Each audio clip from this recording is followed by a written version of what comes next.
Guys, Covington versus Woodley fight night is happening this weekend, and my God, is this probably the most stacked fight night of all time. Nick and I are giving our predictions on the fight right now.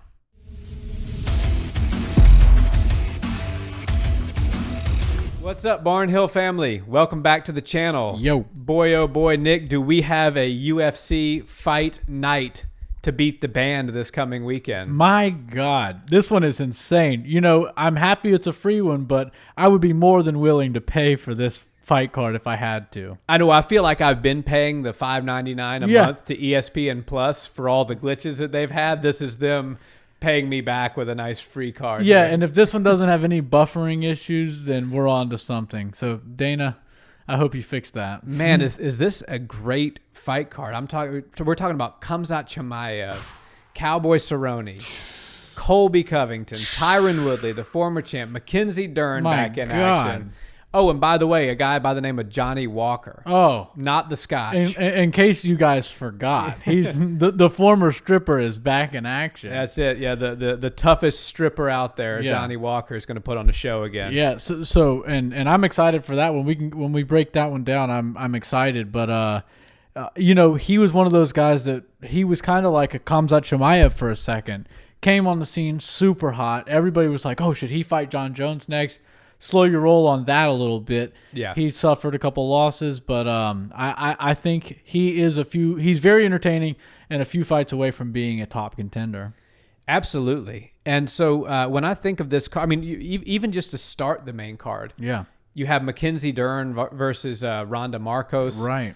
That's a great fight. Mackenzie Dern back in action, one of the best jiu-jitsu players in all of female MMA. Yeah. And so she's going to be looking to put on a performance. Yeah, you know, when you watch somebody, and there's so many jiu-jitsu black belts, there's so many high-level grapplers in MMA. Everybody trains jiu-jitsu and grappling and all kinds. But when you watch somebody who's done it their entire life, there's just a different level that they're operating at. Yeah. For example, the fights on Bellator, the Neiman Gracie versus John Fitch. John Fitch, one of the best fighters, you know, grapplers. Certainly in Bellator. Yeah, certainly in Bellator, one of the greatest 170s of all time. Just a horrible style for anybody to match up with. And Neiman Gracie was just throwing on so many submission attempts. And it wasn't like he did end up finishing a knee bar ankle. Like a double submission. Like a double leg lock submission. But he was throwing on some very basic armbar sequences to omoplata. Looked like he was going to the omoplata to a triangle. He was going with the basics, but he just does them flawlessly. Yeah. And I think Mackenzie Dern is kind of like that. When you watch her compete against some of these girls who you know are legit jiu-jitsu practitioners, she makes them look like they don't belong. Absolutely. So Dern is 8-1. Yeah. Her only loss was to Amanda Ribas. Yeah. She's back on track now. She defeated Hannah Cyphers in her last fight. Marcos, she's 2-1 in her last 5. She is 35 years old. She's a purple belt going against Dern, who's obviously one of the best black belt grapplers on the planet. This one's minus 165 for Dern and plus 145 for Ronda Marcos. Yeah. Do you see this going to Dern, or do you think Marcos can pull the upset here? I think this one's going to go to Dern. I think Ronda Marcos isn't such a high-level striker that she can keep this fight standing for the entire duration, and I think she's going to have trouble when they get into the clinch. And Mackenzie Dern is a great jiu-jitsu practitioner, not only on the ground, but standing up. She can get you to the ground, and then once you're there, if you're a purple belt, you're in trouble. Big trouble. She has been training her entire life, and like I said, she just operates on a different level than a lot of these girls. And if I was a betting person, I would bet some money on Mackenzie Dern winning this one. Yeah, I have this one Dern by submission. Yeah. Like you said, a really high-level striker can keep Dern's grappling honest. They can keep her at bay and make her pay every time she comes in. Hopefully knock her out. Yeah, I don't think Ronda is that fighter. Yeah. Unfortunately for Ronda. She is a good fighter. Very good. Certainly a worthy contender, but Dern gets this one done by submission, and I think it's in the first or second round. Yeah, I'm going to go second round submission. Something cool, too. She's going to do some sort of cool sequence. I think you're going to get a lot of explosive power and trying to get out of these dangerous positions by Ronda Marcos because she's a dog. She's a tough fighter. But it's going to be too much to handle, and I think Mackenzie gets her hand raised. Yep, absolutely. Alrighty, so that moves us into Johnny Walker versus Ryan Spann here. Johnny Walker, as you said, everybody's favorite stripper. Right. He is 0-2 in his last 2, and that includes a knockout loss to Bellator's newest addition, Corey Anderson. Yeah. A very, very good fighter. What do you think about this fight? So Ryan Spann, he won his last 8 fights. Obviously, the names on there are not Corey Anderson. Right. But in his last fight, he did defeat Smiling Sam Alvey, which I think is always a great test for anybody, no matter what. And I love Sam. Yeah, so I'm a big fan. how do you see this fight going? Does Walker get back on track, or does he fall into a 3-fight skid, which would really totally derail the hype train? It would take the wind out of his sails completely. The hype train is wobbling right now. That would totally derail it. Right. And just about a calendar year ago, he was looking like a top prospect, not just in the light heavyweight division, but in the entire UFC. I think this is a good matchup for Johnny Walker. I think the UFC wants to squeeze a lot out of him, and they see his potential. Spann is a tough guy. Superman Spann, very tough. This is going to be a great fight, but I think Johnny Walker has been doing the right things. He's been training hard. He's had his head down working with the John Kavanagh and them up in SPG. Yep. And I think he's going to come out and get a win, and I think we're going to get that old school Johnny Walker type of finish. Do we get a crazy finish? We're going to get a cool finish. If you're going to watch this fight, for sure, catch his walkout, because he'll probably do some sort of striptease number on the way to the cage. That's what he always does. And it's equally as entertaining as the fights. But I think it's going to be a hard fight. But I do see Johnny Walker getting it done. Knockout, first round. Oh, I see Johnny Walker winning too, but I don't see it being that easy. I see Spann coming in and making this a dog fight for a couple of rounds. Johnny's going to get the finish, but he's going to get it late in the fight, probably early to mid of third round. Yeah. Possibly end of the second, but Johnny's going to get tested, and he's going to show some new wrinkles and some new skills that he's acquired working with Kavanagh. Yeah. But that's a good fight. Make no mistake, I don't think the first round's going to be easy, but I do think at 205, when you got such heavy-handed guys and they're moving all this weight around, that when one of these crazy shots by Johnny Walker connects, it's going to be devastating. Yeah, and I try not to be partial in these predictions, but I do hope Johnny gets back on track just because he's so fun to watch. He's one of those guys that, like, if he can string together a couple of wins and you build some stories behind him, he's got all the tools to make for super exciting fights against big name fighters. I got a fun one to throw at you. What if he does lose this one? Let's say he loses the next one, and I don't know, maybe his fight with his contract with the UFC ends shortly after that. I think Bellator, Scott Coker, would be foaming at the mouth to grab him and bring him over, because they could make a star out of him at Bellator, and I think he could be a problem at the top of the heap over there. I think so. I think it's a little early to write him off to Bellator just yet, but I mean, if he loses Saturday, my opinion on that might change. Yeah, we might have to do a recap on that. It might have to be a Kevin Lee type situation where obviously Kevin Lee ascended the ranks much higher than Johnny Walker has ascended thus far. But it was almost like Kevin even said himself, this is a reinvention part of my career. I'm going to take some time off. I'm going to go develop the skills in the areas where I'm weak, and I'm going to come back. So I think if Johnny does lose this fight, look for him to take a pretty substantial amount of time off over a year and work with, if he likes things with Kavanagh, continue to work. But we also know when it's your first fight with a new training camp, sometimes those don't always go your way. Right. So we have to kind of factor that in. I still do think Johnny gets it done. I think if he doesn't get it done, look for him to take about a year off and really refine his skill and try to come back and do something. Because 4 in a row, unless you're Cowboy Cerrone, who we're going to talk about later on this prediction video, is not a good look. But I have Johnny getting it done. But I just have him getting it done a little bit later, I think. And I hope he found his home with SPG and John Kavanagh and them, because I would hate to see him take some time off and then wind up in a new place, Albuquerque or out in LA or in South Florida. I hope he found his home. Yeah, I think so. And that moves us to Smesh time. Oh, God. Khamzat Chimeav. I was corrected in the comments. I pronounced the K. It's a soft K. Okay. Khamzat Chimaev. I'm getting better with these. Yeah, these I'm a names big now. fan of Khabib and Khamzat Chimeav. that's deal with that. He's going to take on Gerald Meerschaert. This is the biggest spread as far as underdog and favorite goes in this on this card.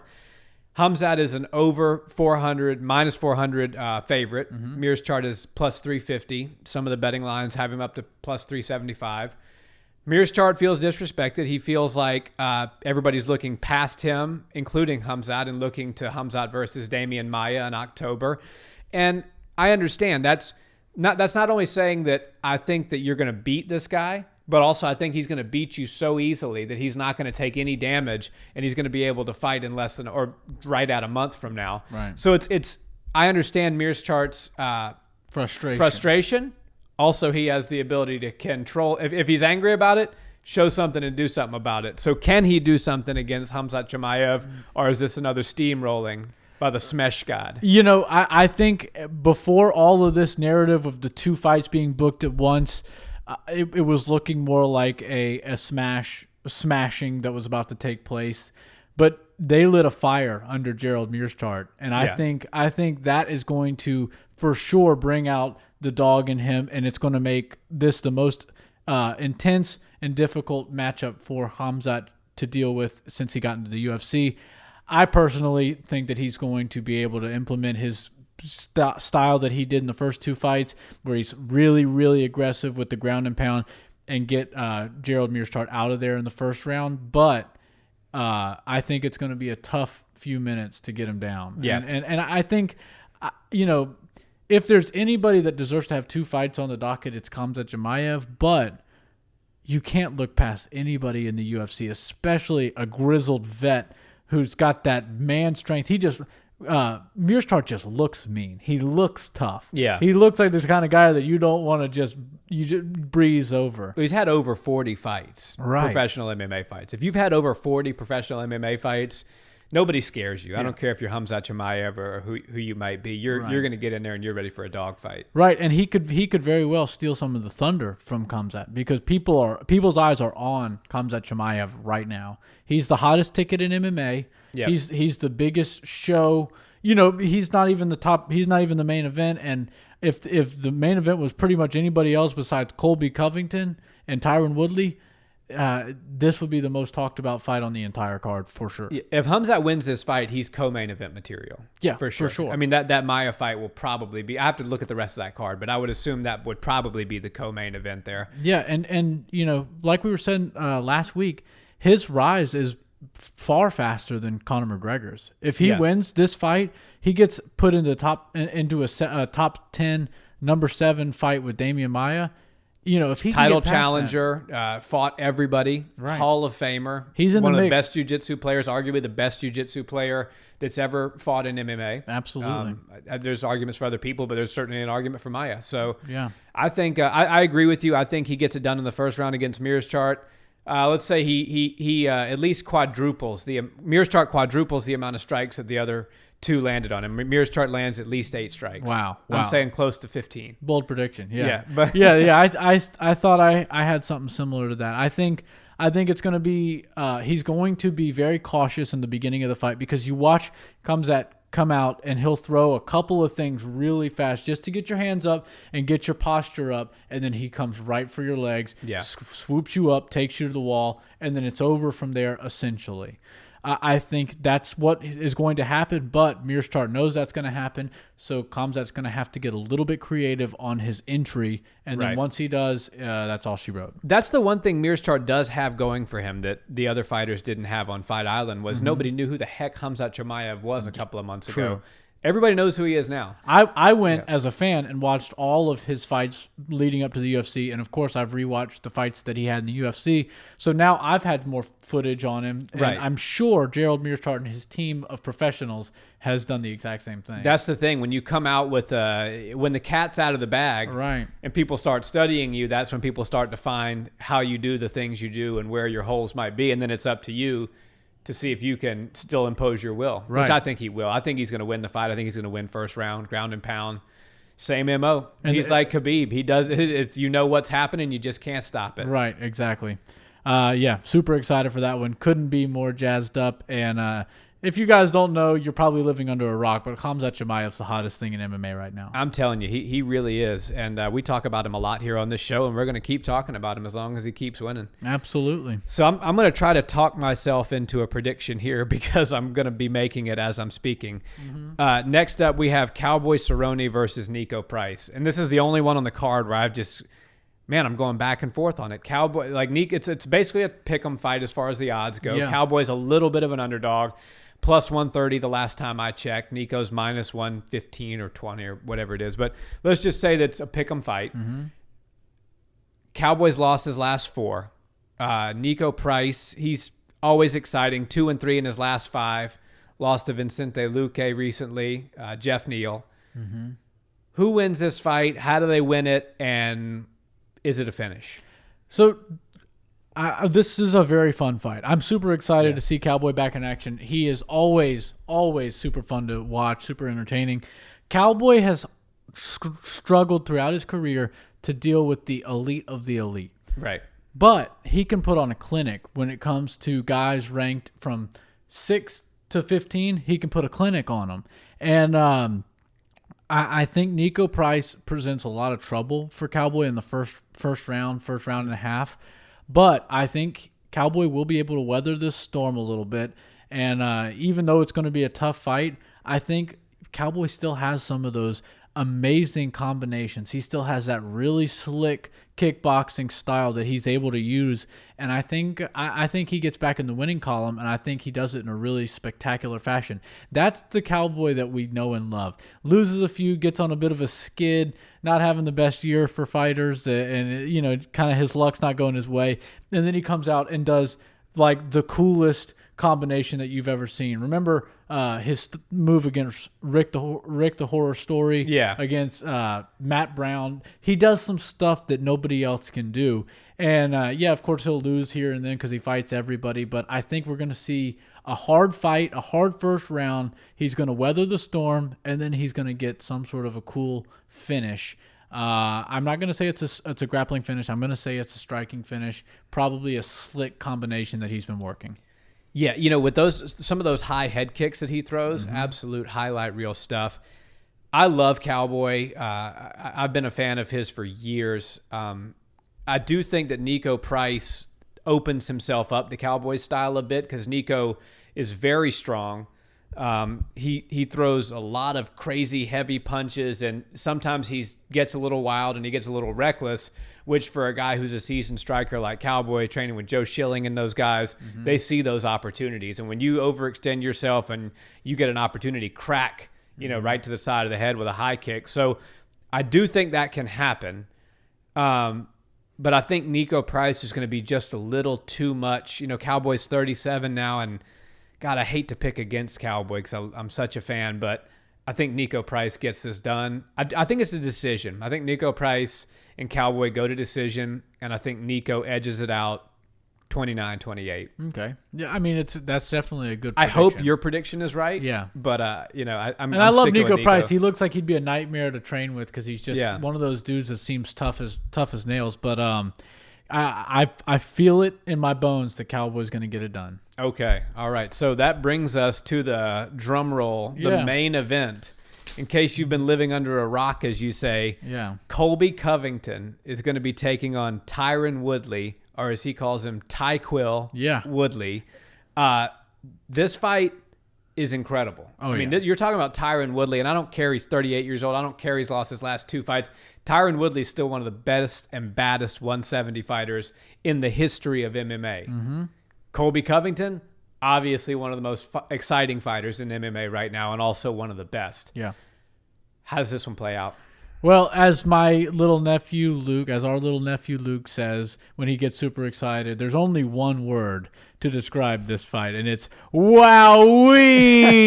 Yes, absolutely. And this fight is so much fun. I'm so excited to see Colby Covington back in action. He's one of those guys that's just a polarizing figure. I happen to love the antics. I happen to love the character that he has created and the persona that he plays with. And he really gets under people's skins, not just the fighters he's fighting, but a lot of fans of the sport. But you know what? Just like the Floyd Mayweather formula, love me or hate me, you're going to pay to watch me fight. Yep. And that's, this is a free fight, but you're still paying the $5.99 for ESPN Plus, so you're still going to pay Colby Covington. You're still going to put some money in his pocket. And Colby, in my opinion, is the second greatest welterweight on the planet right now. Yeah. Only behind Kamaru Usman. And only by a little bit. And only by a little bit. I think his fight was a little bit more competitive than George Masvidal's fight against Kamaru Usman. I think that Colby proved himself to be the second best, the number one contender. And, we haven't seen him super active, but I think he's going to come in and he's going to be an absolute storm for Tyron to deal with. And Tyron has seemed a little bit, I hate to say this, but flat-footed and a little bit disengaged and almost like he's uninterested and kind of doesn't have the wind in his sails right now. And in the last few fights, you watched was it Gilbert Burns? Yeah. It just seemed like he was mentally not checked in. I think Tyron has, in many ways, one foot out the door already. Yeah, and I hate to say that. He's a former champ, so we have to give him some respect. Yeah. But I just call it how I see it. Yeah, absolutely. That's all you can do. And so Tyron, I agree, he was disengaged against Burns. One thing he won't be in this fight is disengaged against Colby Covington. He hates Colby Covington, and the feeling is mutual. Right. So I'm looking for Tyron to come out of the gate and try to rip his head off. Yeah. That being said, I don't think he gets it done. I think Colby's the better fighter right now. I think Colby does everything a little bit better right now than Tyron. If this fight happened a few years ago, my prediction probably would be different. But at this juncture right now, Colby Covington is just too much for a 38-year-old past his prime Tyron Woodley to get past.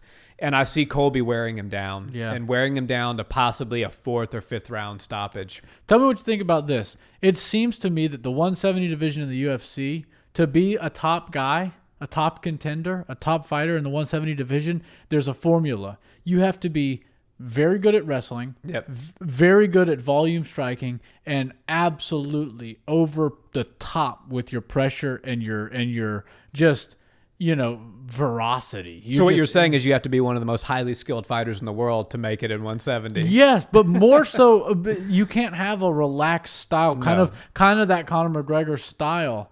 Look at Colby Covington, Kamaru Usman, Khamzat Chimeav. Yeah, even George Masvidal. He can come out with a crazy pace sometimes. Every one of those guys is and that's the formula. Gilbert Burns. Look at how he came out with Tyron Woodley. You come flat-footed with any of those guys, you're gonna run into a lot of trouble. And nobody peppers shots as well as Colby Covington in the 170 division. He's throwing stuff. He's going for a takedown. If he doesn't get it, he might not have even wanted it. He just wanted to threaten it, to get your hands down for a second, to start throwing 40, 50, 60% shots back at your head again.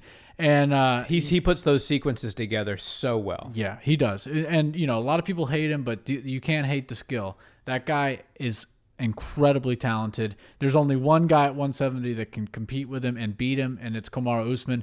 And I bet you if you go ask Kamaru Usman, even though he's not a big fan of Colby Covington, his toughest night out as a champion or as a UFC fighter, it's Colby Covington. Yeah, if he was being honest, he would say Colby for sure. Are you picking Colby to beat Woodley? Yeah, I think, and another weird thing about the 170 division, the top of the heap, is they almost, and Kamaru Usman's been quoted saying as such, they don't want to knock you out in the first round. They want to make it so bad for you that you don't even want a rematch. Yeah. Kamaru Usman, Colby Covington, they seem like they don't even want to get you out of there early, and then they want to punish you. You can go to your friends and go, yeah, well, he caught me. It happens in the game. Yeah. No, if you go beat somebody down for 5 rounds, they don't want anything to do with you. And if you happen to have the title, well, then they're just going to go hang around in the top 5, top 10 for a little while. Yeah, absolutely. Absolutely. And so we're both picking Colby, but I will say this. I've seen Colby as high as a -400 favorite. Wow. That's the level of Khamzat Chimeav versus Gerald Meerschaert. I think that's a little overzealous by some of the odds makers. I don't think that Tyron pulls the upset, but if you're a Tyron believer, that might not be a bad bet to make, because Tyron Woodley at 38 years old can still knock anybody out. He still has crazy explosive power. And for plus 350, if I was a little bit more convinced, I might be inclined to put some money on Tyron, but I'm not. Yeah. I'm going with Colby, but I'm not betting on that one because there's no money. Yeah, I'm not going to bet on it. I think Colby gets it done, but Tyron Woodley, if there's one person that he is going to, like you said, get engaged to fight and get super, super jazzed up to literally clench his fist harder than he's clenched in the past few fights and throw a Hail Mary bomb, it's going to be against Colby Covington. So, Colby, keep your head on a swivel if you don't want to go to sleep. Absolutely. Well, that's it, guys. So there's our predictions. We're super charged up for this fight. If you can't tell. I think we only, this fight card, I should say, I think we only differed on one, right? So we have, just recapping, we both picked Mackenzie Dern by submission. Right. Both picked Johnny Walker. I picked a late stoppage. You picked an early stoppage. Both picked Khamzat first round. You went with Cerrone. Yeah. I went with Niko Price, even though my heart wanted to go with Cerrone. And we both went with Colby. Yeah. So, I mean, let us know, guys. Are we right? Are we wrong? Sound off in the comments. Yeah, we'd love to hear from you guys. Hopefully you got some more points that we didn't point out, and enjoy the fights. Yeah, who wins fight of the night, by the way? Oh, let us know in the comments. Which one of these fights is fight of the night? Something tells me Dana White's going to be breaking the checkbook out more than for 4 checks. I think a few people are going to get some checks on this one. Who knows? But yeah, absolutely, guys. Thank you for watching again. And always like, comment, subscribe, and please check us out where you listen to podcasts. Have a great day and enjoy the fights.